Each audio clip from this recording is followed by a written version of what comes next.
My wonderful senior friends. I'm Bill Fitzpatrick. I've been in the real estate business 50 years, and, well, this is real estate after 60. We're not done yet.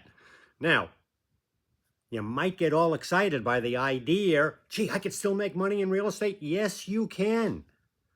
But it may not be the best idea to go at Sunday dinner and start blasting out the idea. Keep it to yourself, at least for a while, until you start teaching it, which you probably will do because you're going to have all this knowledge and it's going to be waiting to burst out. I mean, you have to be careful. Why?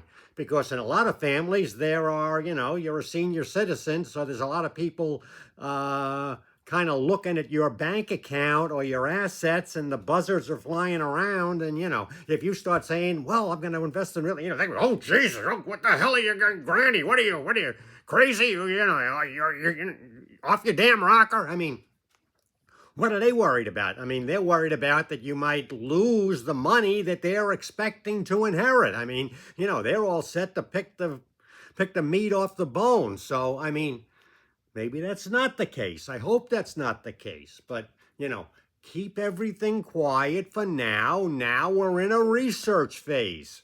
So, what's the first thing that you should research? Well, if you own real estate, it's not essential. I mean, you can do what we're going to be learning without having $100. It doesn't matter, okay? But the first thing that you're going to do is, if you do own real estate, and 63% of Americans do own real estate, I mean, you're going to figure out what that real estate is worth. Now, you used to have to hire a real estate agent who was going to come in and, bounce you around like a ping pong ball, trying to get a listing, trying to get you to sell the house. You don't have to do that anymore. I mean, you're going to do what the real estate, this is a big secret, what the real estate agent is going to do. I mean, they're going to go online and ask AI, Chat GTP or, the Google AI, and they're going to go on Redfin, and they're going to go on Realtor.com, and they're going to go on Zillow, and they're going to get all of these algorithms telling them what they think the house is worth. You're going to go online, you can see what the town thinks your property is worth. That's the assessed value. And then you can take all of these numbers together and, average them out if you want.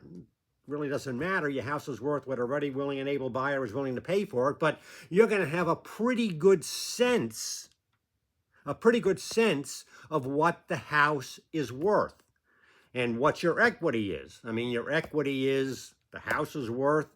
Do you owe any money on the house? One, subtract from the other, and then that's the equity. That's the money that you have there, okay? So, if you do have a sizable amount, maybe you can safely take some of that money and invest. And, I mean, there's a lot of things that we're going to be talking about that you can do, but the main thing is you have to do anything. All right? I mean, even if you blasted it out, he was like, Granny, what are you reading that real estate book for? Jesus Christ, what are you reading that real... I mean, you can just look at these people and say, relax. I haven't done anything. Not doing anything, relax. And, that's the fact. You're not doing anything. At no point do you have to do anything, okay? I mean, if you find a great deal as we teach you down the line, that's one thing. And if you, have the proper amount of risk tolerance, okay, then you can do something, okay? But you don't have to do anything. As I said yesterday, just the process of doing the research and learning about something new is exciting. Real estate investor, you're an entrepreneur. I mean, you're doing something, you're learning something. How can you learn? Well, I said I got hundreds of videos here on YouTube ready for you to watch. And you can go to my website, success.org, and there's an app there that's all about real estate. And you can go, and I have a master real estate course and all kinds of stuff. It's free, and you can do it. You can start researching, so you can start this process going without anybody's business. This is your business. You're learning something new. It's exciting. It's going to be profitable. And you're going to be able to take this knowledge and either use it yourself or teach it to your kids or your grandchildren. Okay? It's going to be good. It's all good. Why? Because we're excited. We're going to do things with our life because we're not done yet.